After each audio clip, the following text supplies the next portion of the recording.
Our next speaker is someone who we really enjoyed hearing from last time, Dr. Mohamed Ghilan. He is a Canadian Muslim who was originally born in Riyadh, Saudi Arabia, to parents from Sudanese and Yemeni backgrounds. He attended the University of Victoria on Vancouver Island, where he obtained a Bachelor of Science with a major in microbiology honours and a minor in business administration. Just a warning, this bio is pretty impressive and long, so settle in. he wants me to skip over it. No chance. Okay. In 2007, Mohamed began his full-time studies in the Islamic tradition after having made connections with several Muslim scholars.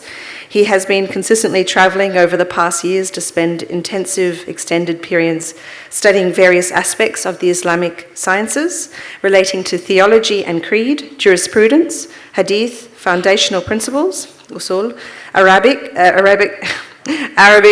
poetry, spiritual purification, and the Quranic sciences. Alhamdulillah. In May 2015, Mohamed earned a PhD in neuroscience at the University of Victoria, where he studied synaptic plasticity in Huntington's disease, as well as the effects of molecular mechanisms of stress on the brain in Fragile X syndrome. He hopes his research will eventually be used to develop new therapies, which can be used to assist individuals with movement disorders or intellectual disabilities. He ranks as one of the world's 500 most influential Muslims. He is currently completing a medical degree at the University of Queensland. I asked him what his dream job was, and he told me he's doing it. And he would choose to do nothing else because life is too short to be miserable.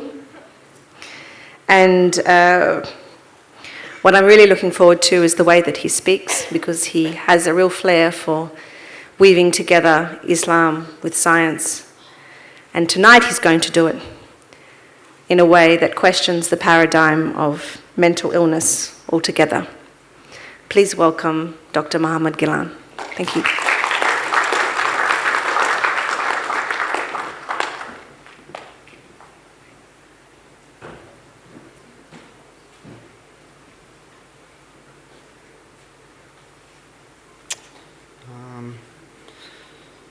All right, so this is going to be a bit challenging doing it over here, but okay.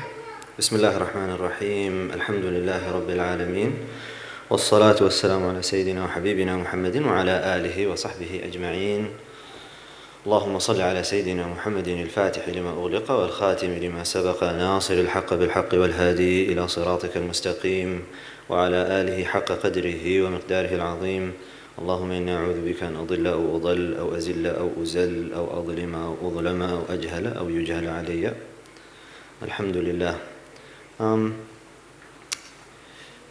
Initially, the intention of having me come up and speak was really to try to bring together this idea of how does addiction and mental health influence the brain, and how does it impact synaptic plasticity. And maybe some of you might be excited to hear about, the dopaminergic connections in the neurons and the stimulation and how that really drives your behavior. And I'm just not going to address any of that stuff. I'm just going to put that aside.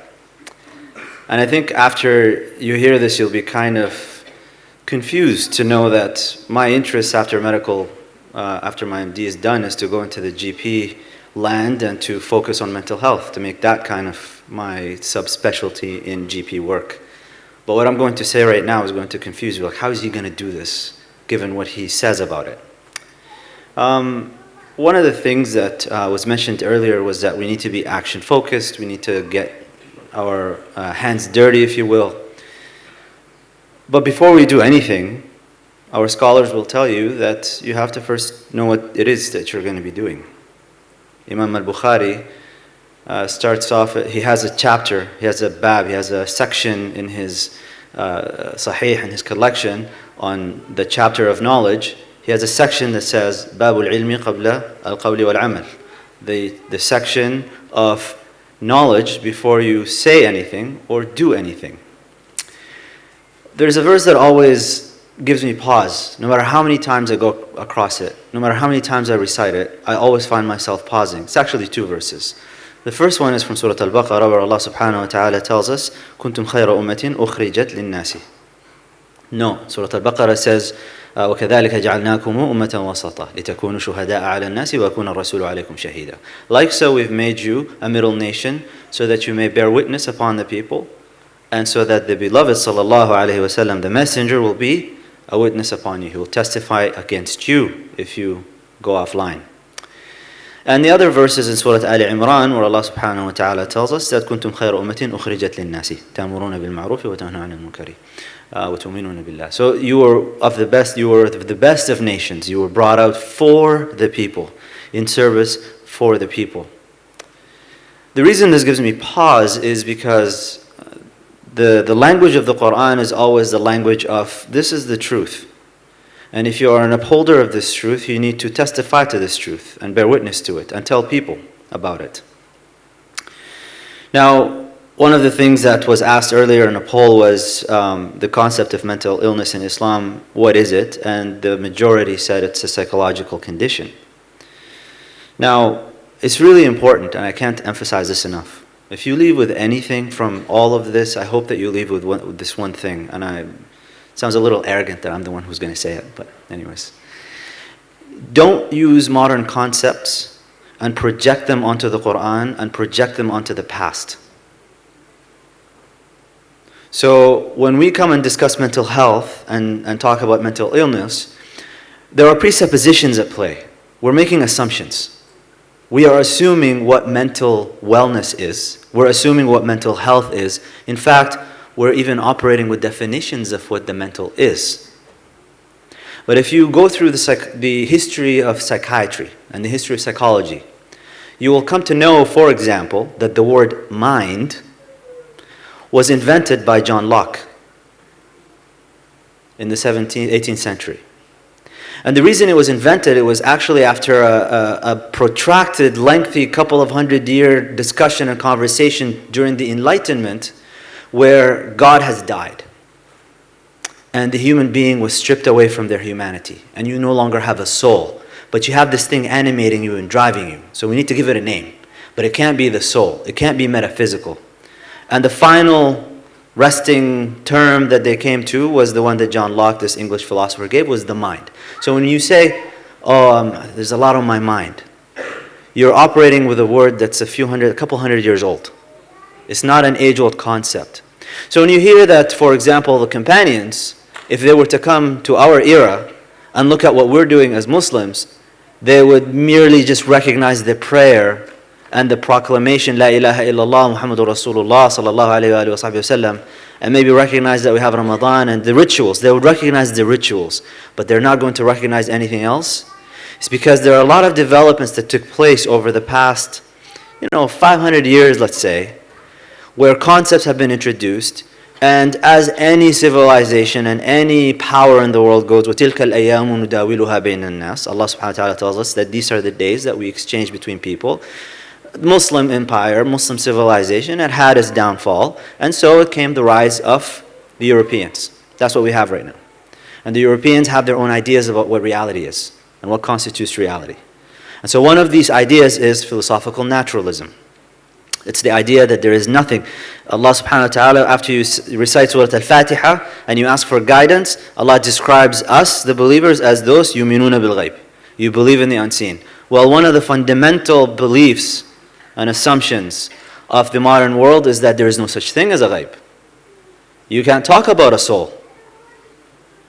So we have to first, before we engage in any of these conversations, step back and ask, what do you mean by these terms? Al-hukmu ala shay'i far'un an tasawwurihi, as the usuli scholars tell us, the scholars of the principles of jurisprudence, the scholars of Islam, of theology, they tell us that the first thing you have to establish is your conceptualization of a thing. What do you mean by mental health? What do you mean by a soul? As any amateur debater about God will tell you, Muslims anyways, because all Muslims go through, at least the males, they go through these stages. First you talk about the scientific miracles of the Quran, and then you realize that's a sham. And then you realize that I want to debate about God, and then you realize this not going anywhere. And then you watch all the Hyde Park videos on YouTube, and then you realize that's a waste of time. Well, one of the first things they tell you is define what you mean by God. So the first thing we have to define is, what do you mean by mental? What do you mean by the mind? What do you mean by psychiatry? It's also a new term. It means healing of the soul. But it's not the soul that we speak about as Muslims. Somebody's calling.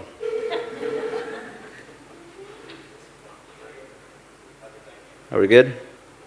So you have to question these things. Now, one of the most honest philosophers that discussed this was Friedrich Nietzsche. And Friedrich Nietzsche, and this is where the crux of this point is. Why do we have so many people? Because we can't talk about, let's question this and not recognize that there is real distress. People are having actual distress, mental distress. And how are they dealing with that? Society has changed. It has transformed ever since the Enlightenment. It has transformed ever since the Industrial Revolution and the advent of the nation state and the rise of individualism and narcissism and the introduction of the nuclear family and the collapse of the extended family. Society has changed in fundamental ways that human beings were not actually made for. Allah did not create us to be like this. Now, I'm just going to read a couple of passages, and if I may just take an extra couple of minutes of your time.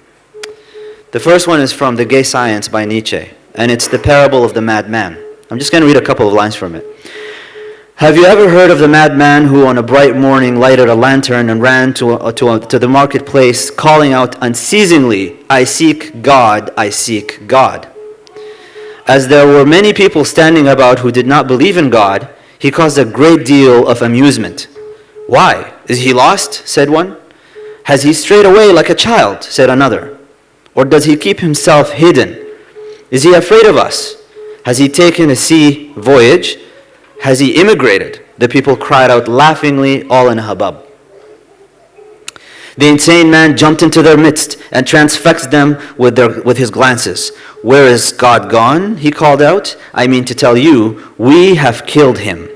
You and I, we are all his murderers. But how have we done it? How were we able to drink up the sea? Who gave us the sponge to wipe away the whole horizon? What did we do when we loosened this earth from its sun? Whither does it now move? Whither do we move? Away from all suns? Do we not dash out unceasingly, backwards, sidewards, forwards, in all directions? Is there still an above and a below? Do we not stray, as though infinite nothingness? Does not empty space breathe upon us? Has it not become colder? Does not come on continually, darker and darker? Shall we not have to light lanterns in the morning? Do we not hear the noise of the grave diggers who are burying God? Do we not smell the divine putrefaction? You know, Habib Kadhim al-Sagaf was here a few weeks ago, and he was asked about mental illness. And he gave an interesting answer that shaitan right now is trying to stop us from listening to.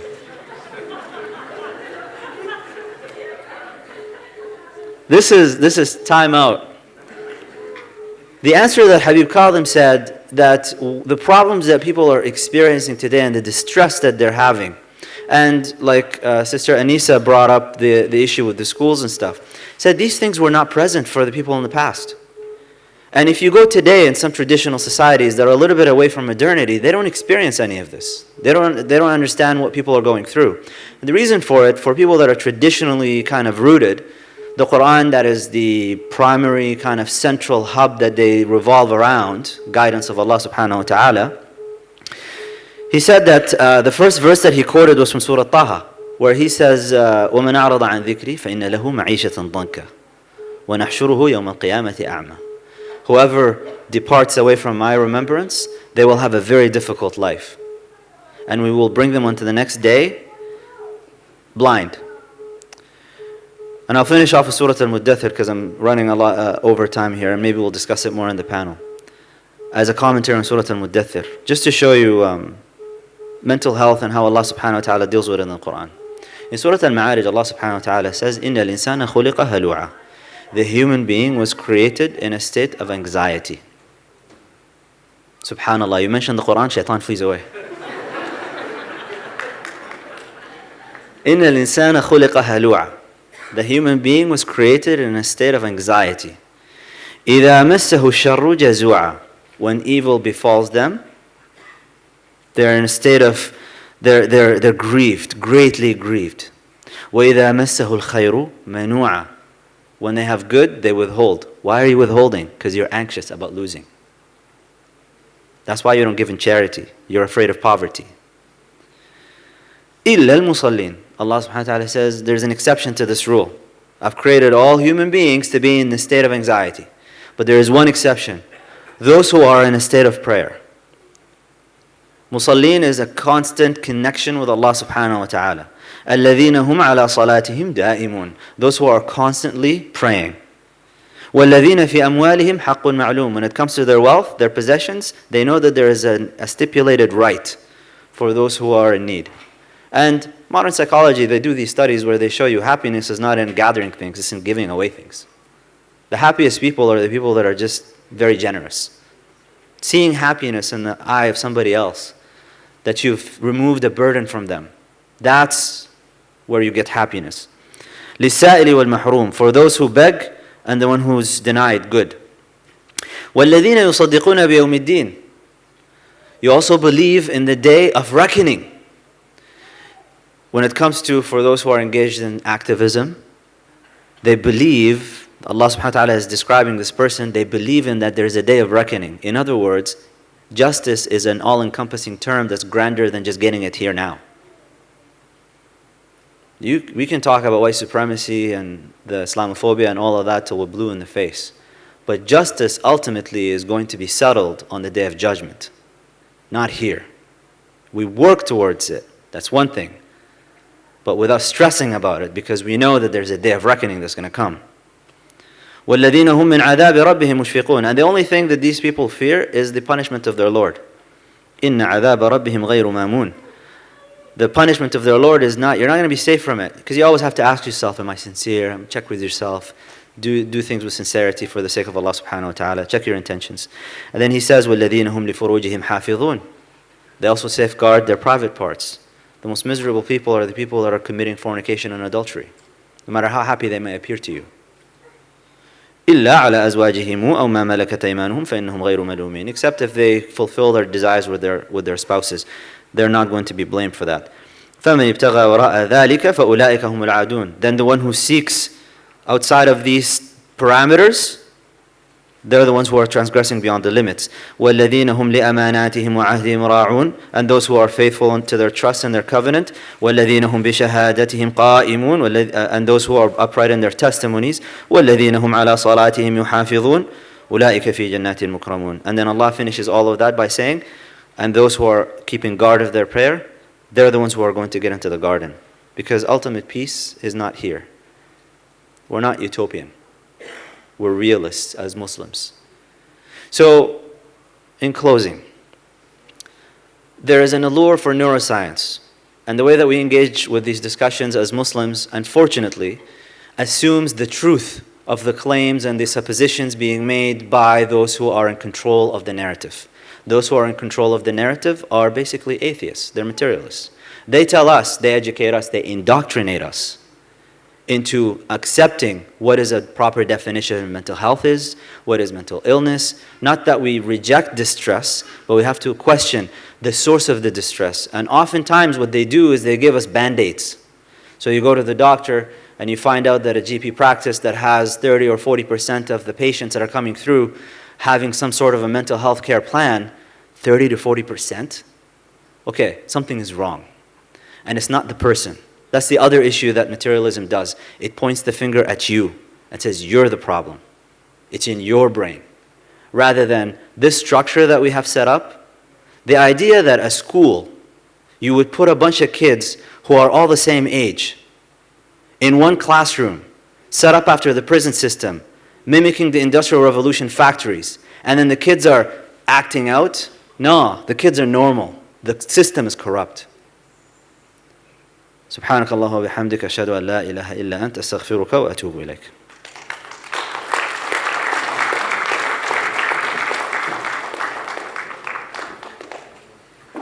Jazakallah, Dr. Mohamed. What a great parallel he just drew at the end between Sister Anisa's speech and his own. Sister Anisa talking about mental health, social, emotional well-being of our students in schools, and Dr. Mohamed pointing out that often we try every method we have on the book to improve the happiness and well-being of our students without considering, well, do we actually need to change the education system and the classrooms and the way that we teach our kids?